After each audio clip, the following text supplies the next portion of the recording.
Bonjour à tous. Alors aujourd'hui, j'ai le plaisir, l'honneur de recevoir Elena Chenorkian, notre vice-présidente de Réseautage en direct et spécialement pour Aide en éveil. Nous allons la découvrir aussi autrement. Alors, Elena, bonjour, bienvenue à toi. Bonjour Laetitia et bonjour à tout le monde. Merci d'avoir répondu à cette invitation. Donc, dans cet espace de Raid en éveil, qui est effectivement un espace un peu particulier, puisqu'on parle aussi de business et de spiritualité, mais aussi parce que j'avais à cœur, pour avoir expérimenté, et puis bien sûr en préparation de ton bel atelier qui se prépare pour vendredi prochain, on va y venir après, que tu puisses te présenter d'une manière différente. Je te Donc, remercie déjà beaucoup pour l'invitation, vraiment. avec grand plaisir. Alors, dis-nous, Elena, qui es-tu? Que fais-tu? Alors, comment je peux me définir? Bon, Elena Chenorkian, j'habite en Suisse. Je suis maman de trois garçons adultes maintenant. Ils ont tous plus de 30 ans. Et je peux peut-être me définir comme un entrepreneur résilient. Pourquoi? Parce que j'ai dû fermer deux entreprises à cause de problèmes de santé. Et que la troisième, donc là où je suis maintenant, je suis coach aujourd'hui, plus spécialisée pour les femmes, mais je ne fais pas que ça. Euh, ce coaching m'a amené à connaître Réseautage en direct, à en devenir la vice-présidente pour l'Europe, effectivement. Et ce côté spirituel, ce côté éveil existe depuis longtemps, mais il y a très peu de monde qui me connaît dans ma vie professionnelle sous cet angle-là. En fait, il n'y a que mes clientes qui me connaissent sous cet angle-là, c'est vrai. Voilà Oui, un et petit peu puis je dirais même qu'on n'est pas obligé d'en parler forcément, hein, puisque moi aussi, dans mes clients, j'ai des grands entrepreneurs qui œuvrent aussi à l'international, dont on ne parle pas, ou en tout cas, ils ne se présentent pas de cette manière-là. Mais par contre, dans nos connexions, dans ce qu'on tire ensemble, hein, et ce côté aussi exponentiel, on va bien sûr axer sur leurs valeurs et sur cette vérité dans ce qui les accompagne. Donc, merci d'avoir répondu à cette invitation. Et alors, parle-nous de cet atelier que tu es en train de préparer pour le vendredi 23 août, qui est pourquoi faire un tour dans vos annales akashiques. Et même comment cette lecture peut vous aider dans votre vie. Alors, raconte-nous un petit peu, qu'est-ce que c'est que ça? Alors déjà, il faut savoir que si je suis là aujourd'hui, c'est parce que justement, on fait des échanges de bons procédés dans Réseautage en direct, que j'ai eu la chance de vivre un accompagnement avec Laetitia et que j'ai eu la chance à mon tour de pouvoir faire un échange de bons procédés avec Laetitia. J'adore faire ça d'ailleurs et découvrir comment travaillent les autres personnes. Et c'est parce que Laetitia, tu as testé que tu t'es dit, mais je ne savais pas que tu faisais ça. Et du coup, j'ai dit, ouais, c'est vrai, c'est peut-être le bon moment maintenant de venir en parler. Euh, je fais ça donc à côté du coaching. Et pourquoi aller faire un tour dans les annales akashiques? Pour moi, mon expérience, ça a été que j'ai été un peu comme happée. Je pense que le mot est juste. C'est venu de très loin, quelque chose qui m'a tourné autour depuis longtemps, sans que je prenne conscience ni de la profondeur, ni de la puissance de tout ça. Mais c'était là. Et un jour, ça s'est matérialisé d'une manière très simple. LinkedIn. Une dame qui m'écrit en me disant Elena, je suis coach et j'habite à Atalance. J'ai vu que tu es coach et que tu habites à Atalance. On pourrait être connectés sur LinkedIn. Moi qui préfère le contact en direct, j'ai dit mais si on est toutes les deux coachs et qu'on est toutes les deux à Talence, on pourrait peut-être aller boire un café. Et on a pris rendez-vous pour boire un café. Et dans l'attente de ces quelques jours qui nous séparaient de ce café, je suis allée voir son compte LinkedIn. Et elle donnait une formation pour la lecture des annales akashiques. J'ai dit, ben voilà, ça a tourné autour de moi pendant longtemps, jusqu'à ce qu'enfin, ça revienne, ça vienne dans la matière et que ça se matérialise. Évidemment, elle est rentrée dans Réseautage en direct, parce qu'elle a trouvé le concept formidable. Et de mon côté, je me suis formée aux annales akashiques et depuis, euh, bah, j'ai cette grande chance et cette grande joie de vivre des expériences incroyables et complètement différentes à chaque fois que je fais une lecture pour quelqu'un ou pour moi. Pour moi, c'est peut-être moins incroyable que quand c'est pour les gens, mais c'est vraiment... enfin, j'adore faire ça parce que ça me laisse toujours une sensation de... Comment dire ça? De tellement grand autour de nous, autour de moi, euh, que c'est agréable de se laisser bercer, porter dans toute cette amplitude-là. Voilà, je ne sais pas bien comment mettre des mots là-dessus. C'est beaucoup du ressenti. Du Donc, ressenti et à la fois d'ouvrir de nouvelles portes. Parce que oui, dans cet échange, pour l'avoir expérimenté avec toi, et de me voir dans cette cour des grands, c'est vraiment rigolo de se dire, oui, je sais que c'est là où je suis rendue, je sais que c'est là où on m'attend, mais de le vivre et d'avoir les mots qui l'accompagnent et d'avoir cette porte qui est grande ouverte en disant, bon, alors, voilà, c'est tout ouvert, en fait, il n'y a que à toi de décider d'y aller parce qu'en fait, bah, tout est déjà là. Je trouve que c'est magnifique. Et d'avoir un tiers qui te fait aussi ce voyage, hein, puisque voilà, on navigue, etc., dans cet espace-là. Je trouve que c'est un magnifique cadeau. oui. Oui. On peut trouver là-dedans, donc les mémoires akashiques, pour les personnes qui n'ont pas du tout idée de ce que ça peut être, moi j'interprète ça, déjà on a tous une interprétation, une vision différente des annales akashiques. Moi j'ai des images qui sont très précises de ce que sont pour moi les annales akashiques. Euh, D'ailleurs, j'ai la même image à chaque fois que j'ouvre pour les différentes personnes. C'est pas que ça change de couleur ou ça change de décor parce que c'est quelqu'un d'autre. C'est toujours les annales akashiques. Ce qui va être différent, c'est l'ambiance. L'ambiance est complètement différente à chaque fois que je suis avec une personne différente. Et moi, j'appelle ça les mémoires de l'univers. On peut trouver sur Internet plein de noms différents pour dire ce que c'est. Pour moi, c'est vraiment tout ce qui se passe sur notre Terre, je développerai un petit peu plus dans l'atelier, mais tout ce qui se passe sur notre Terre est enregistré quelque part.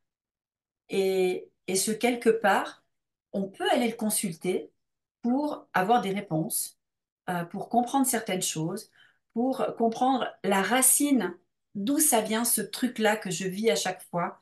Et on peut aller poser des questions aux gardiens des annales qui sont bien entendu euh, source de vérité et d'amour, d'amour infini, de lumière, donc que de la bienveillance.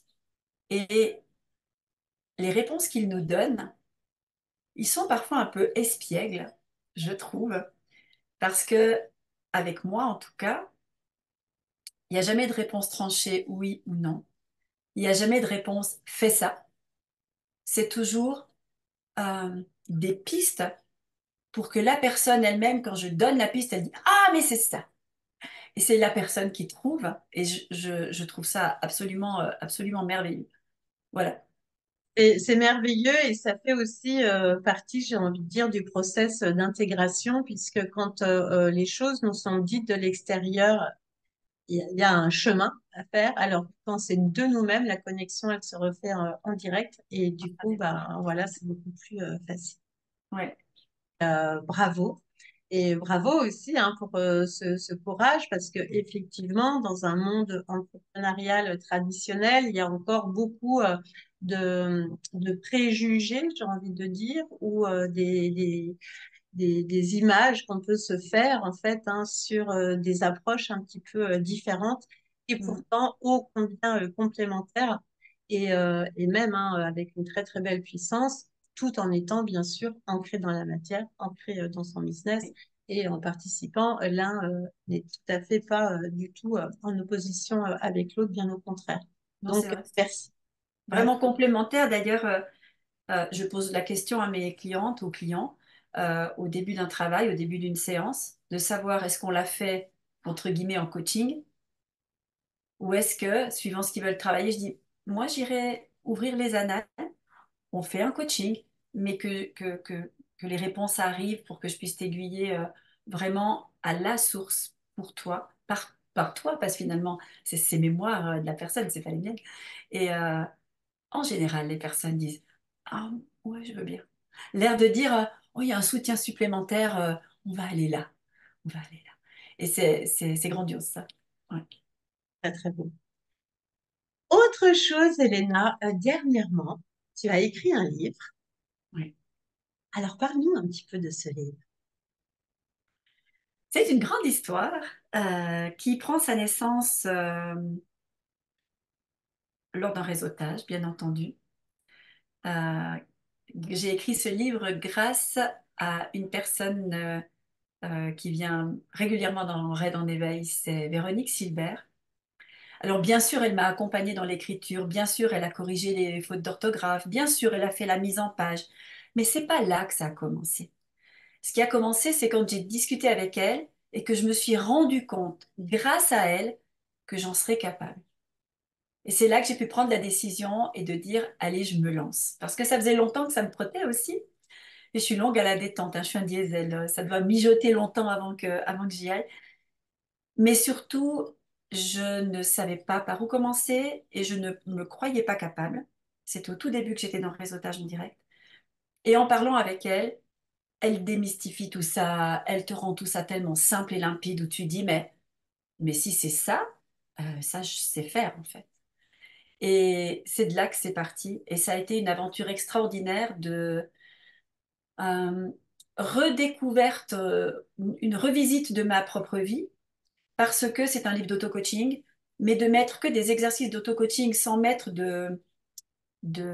pas de preuves, mais d'exemples de certains états émotionnels, ben, ça voulait rien dire. Donc, j'ai cherché des épisodes de ma vie. C'est pas une autobiographie, d'ailleurs, c'est même pas dans l'ordre chronologique. Et ce sont quelques épisodes de ma vie dans les premières pages qui vont illustrer des états émotionnels dont on trouve un peu la solution que moi j'ai trouvée pour en sortir. Ce sont des mises en œuvre super simples que tout le monde peut faire.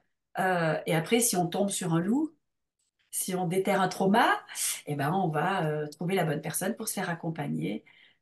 Bien entendu, je ne conseille pas d'essayer de traiter des gros traumas tout seul. Euh, mais par contre, on peut déjà commencer à effeuiller l'oignon et peut-être qu'on n'a absolument pas besoin d'aller voir quelqu'un, parce qu'en faisant l'exercice la première fois, on va enlever la première couche, la deuxième fois, on va enlever la deuxième couche, et quand on le fait avec cette douceur envers soi-même, on peut avoir des résultats incroyables, parce que finalement, on a tout en nous pour avancer, pour aller bien, pour guérir, et pour rester en bonne santé. Mmh. Voilà. Génial. Est-ce que tu peux nous redonner le titre et dire où on peut se le procurer? Oui, volontiers. Alors, il s'appelle Né sans joie, le plus gros mensonge auquel j'ai cru. Et c'est vraiment mon histoire. Parce que jusqu'à ce que, justement, je mette le doigt sur ce que j'avais vécu, je croyais être une enfant pas normale, qui était née avec un bout de moins que les autres. Il devait me manquer la joie quelque part. Je trouvais ça nulle part. Je voyais tout le monde rire, sourire, s'amuser, être heureux et moi pas. J'y arrivais pas. Alors j'ai appris à faire semblant et le reste est écrit dans le livre. Mais je me suis rendu compte plus tard, à 38 ans, que c'était un gros mensonge en fait que je m'étais raconté enfant. Et j'ai réussi à retrouver ma joie que je vis pleinement aujourd'hui, bien heureusement à 57 ans. Alléluia. Grand bravo à toi et vraiment, bah, je conseille aussi hein, vivement, je mettrai le lien pour que les personnes puissent se procurer, parce que c'est un Oui, très, c'est en auto-édition sur Amazon, je crois que j'ai oublié de dire. Ouais. très, très cadeau à s'offrir.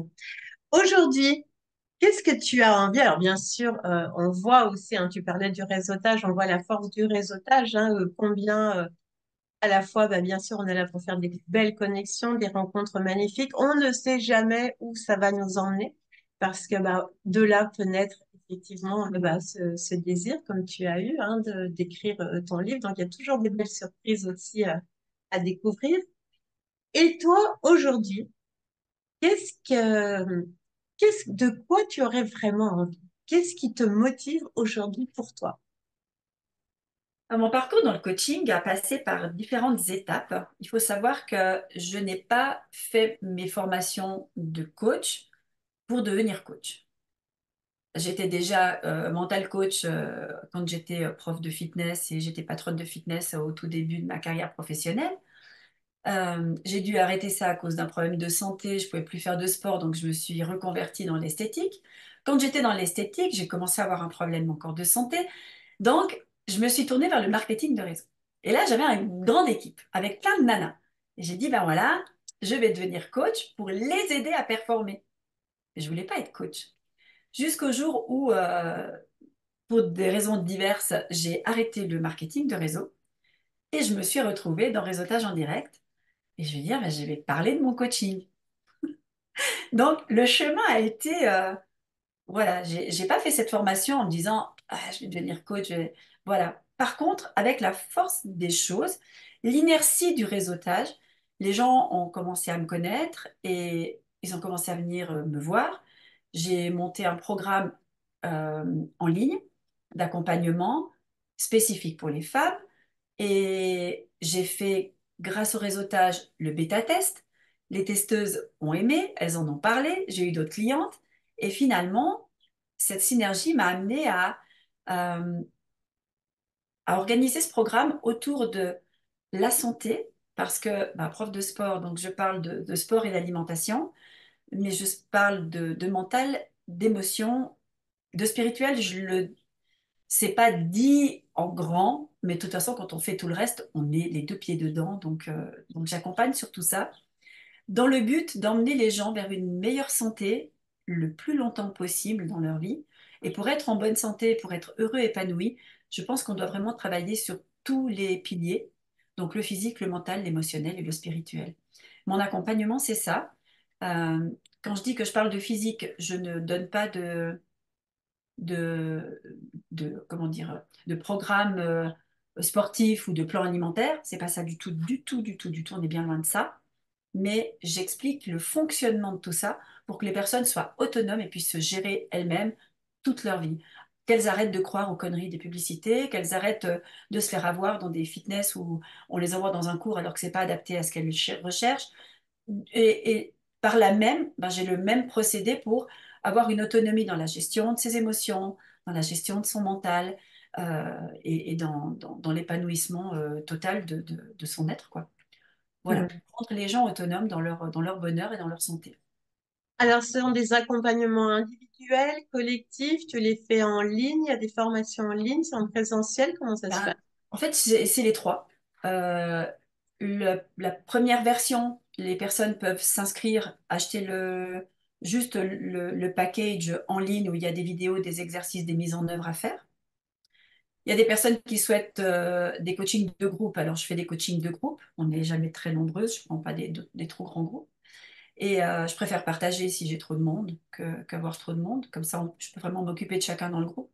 Et la personne qui veut aller plus loin, eh bien, elle peut prendre ben, la version en ligne avec le coaching de groupe et Elena, 1 heure par semaine en one-to-one si vraiment elle veut elle veut tout déchirer. Ah, génial. Voilà. Oh. Et aujourd'hui, alors, c'est quoi ton plus grand projet là qui t'attend et que tu aimerais réaliser? Mon projet aujourd'hui, c'est en train de se décanter. Et c'est une des premières fois que j'en parle. Le seul endroit où j'en ai parlé, c'est dans Réseautage en direct, plutôt en présentiel pour l'instant ici en Suisse. Mais je me suis rendu compte qu'il y a beaucoup de coachs pour les femmes. Il y a des coachs pour les femmes pour perdre du poids, il y a des coachs pour la remise en forme, il y a des coachs pour celles qui viennent de se faire larguer par leur mec, il y a des coachs pour le business, il y a des coachs, beaucoup de coachs pour les femmes. Je me suis rendu compte qu'il y a une catégorie de femmes qui est vraiment laissée pour compte parce que très souvent, elles ne sont pas reconnues en tant que femmes et ce sont les femmes trans. C'est un milieu que je ne connais pas. Ça m'est arrivé que je pourrais aider ces personnes-là. J'ai été très étonnée moi-même quand j'ai reçu ce message-là. Mais comme je crois à mon intuition et je crois à ce qu'on me donne là-haut et que quand je le suis, en général, ça me fait du bien et ça fait du bien aux autres, eh bien, je suis en train de développer ça maintenant. J'ai eu quelques contacts avec des femmes trans et je vais mettre en place un programme pour les aider à se reconstruire une identité, à apprendre à être des femmes dans tous les aspects d'une femme. Et j'aimerais leur construire un cocon avec autour de moi des professionnels de différentes branches pour que quand elles arrivent chez nous, elles aient plus besoin de se prendre la tête ou de se prendre des portes en pleine figure. Elles auront des personnes euh, qui, qui sauront s'adapter à leurs désirs, à leurs besoins, sans aucun jugement, dans la bienveillance. Et voilà, ça a émergé il n'y a pas longtemps, euh, suite à un coaching. Je nomme parce que c'est des personnes qui me tiennent à cœur, c'est des personnes de réseautage en direct, de Thierry Ménard. Lui était dans les vignes à Toulouse, moi j'étais dans ma forêt en Suisse. Et avec ce coaching dans la nature, euh, bah, c'est ce message-là qui est arrivé, mais avec une puissance absolument incroyable. Et je m'attelle à ça. Je ne sais pas du tout où ça va me mener.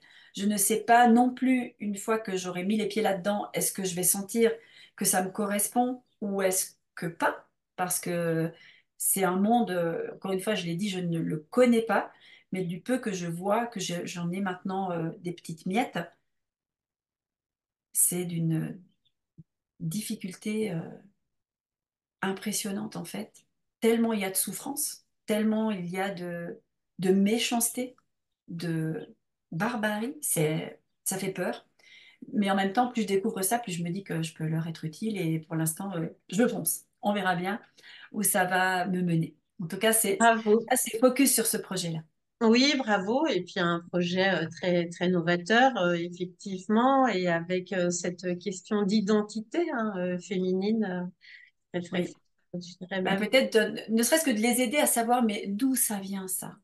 Mm, Pourquoi elles sont nées dans le mauvais corps, qu'est-ce qui s'est passé, et peut-être qu'elles puissent faire la paix avec tout ça et vraiment renaître avec elles-mêmes, avec tout ce qu'elles sont, quoi, oui, à être, tout à simplement. être, On est vraiment dans le je suis. n'est-ce pas? Magnifique. Eh ben, bravo, bravo, Elena. Un grand, grand Bon, merci. C'est passionnant. Donc, bah, moi, je me réjouis de te retrouver donc, eh ben, ce vendredi prochain, 14h30, 16h, pour découvrir et faire ce tour dans ces ouais. espaces cachés. Et puis, bien sûr, de continuer à te suivre. Est-ce qu'il y aurait autre chose que tu voudrais rajouter avant qu'on se quitte? En bonne réseauteuse, je vais faire un appel parce que quand on nous écoute, eh bien, c'est là qu'on peut demander. Et je pense qu'il faut demander, il faut oser dire de quoi on a besoin. Là, mon appel, ce serait si vous avez autour de vous des femmes qui vivent ce genre de transition, eh bien, n'hésitez pas à simplement leur donner mon numéro de téléphone, mon contact. Et si ça devait leur parler, si mon projet devait leur parler, parce que c'est pas moi qui vais vers elles, je demande toujours à ce que ce soit elles qui viennent vers moi, eh bien, je les accueillerai avec beaucoup d'amour. Et sinon, eh bien, je suis très heureuse et reconnaissante au réseautage pour toutes les belles personnes que j'ai déjà rencontrées. Laetitia, tu en fais partie. On s'est vu avant que tu déménages en Espagne. C'était une très belle rencontre. Et je sais que je vais en vivre plein d'autres. Et bah, tout ça, c'est grâce à RAID. RAID en éveil existe grâce à RAID. Et, euh, et c'est grâce à tout ça qu'on est là tous aujourd'hui. Donc un grand merci à tout ça, à toutes ces personnes qui viennent et qui viennent partager avec nous. Voilà. Exactement. Un grand merci à toi, un grand merci à Red. Et puis, bah, une magnifique continuation et au plaisir de se Merci. retrouver. Mais oui, à vendredi 23. Ça marche. Merci beaucoup.